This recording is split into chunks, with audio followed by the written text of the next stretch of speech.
Dr. Christie Alexander from FSU's College of Medicine back with us for another Friday, answering more of our COVID-related questions, and we have a lot of them.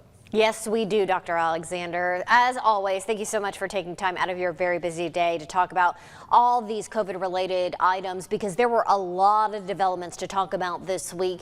Of course, we know we are starting to see the vaccine even right here in our own area. What is your reaction when you're seeing the images of the nurses and healthcare workers receiving that vaccine, and even nursing home residents finally able to get that start of protection from the virus?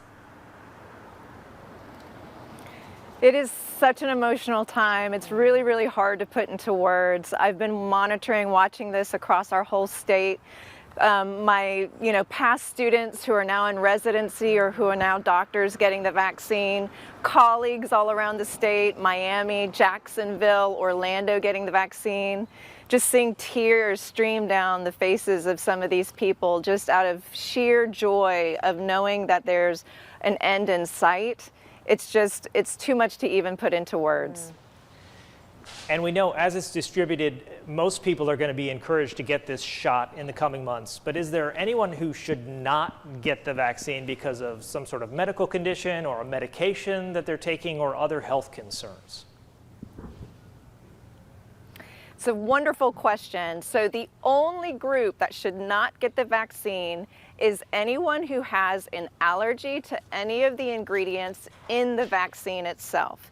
So after doing a lot of looking at the reactions of the two people who had the allergic reaction in Britain, it's even okay to get it if you have food, environmental allergies, that sort of thing. The only group that shouldn't is the group that has an allergic or an allergy to any of the components in the vaccine itself. So that means that people in an immunocompromised state can get it, pregnant women can get it, lactating women can get it.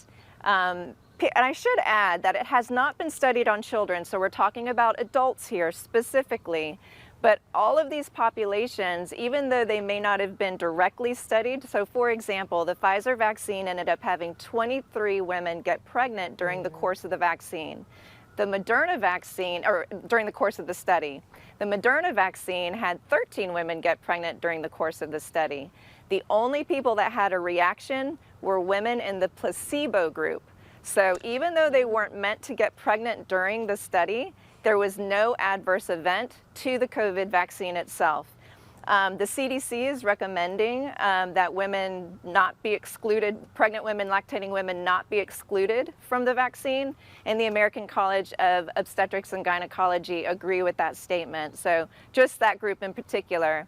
In addition, there were some HIV positive patients that were enrolled in the Pfizer study that have done just fine. So if you're looking at immunocompromised states, they're showing that it's safe to get the vaccine. So again, the only exclusion is if you've had a reaction to the ingredients in the vaccine itself.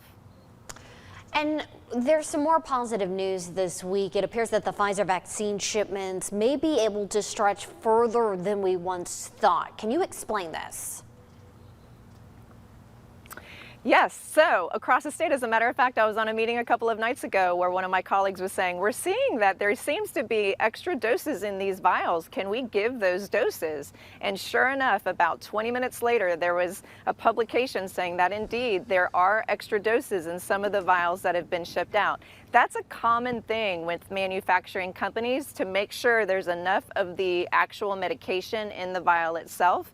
And it's enough to actually give an added dose in some cases. So the FDA is now recommending that that extra medication be given, which is very, very exciting. It means a lot more vaccine available across the country already.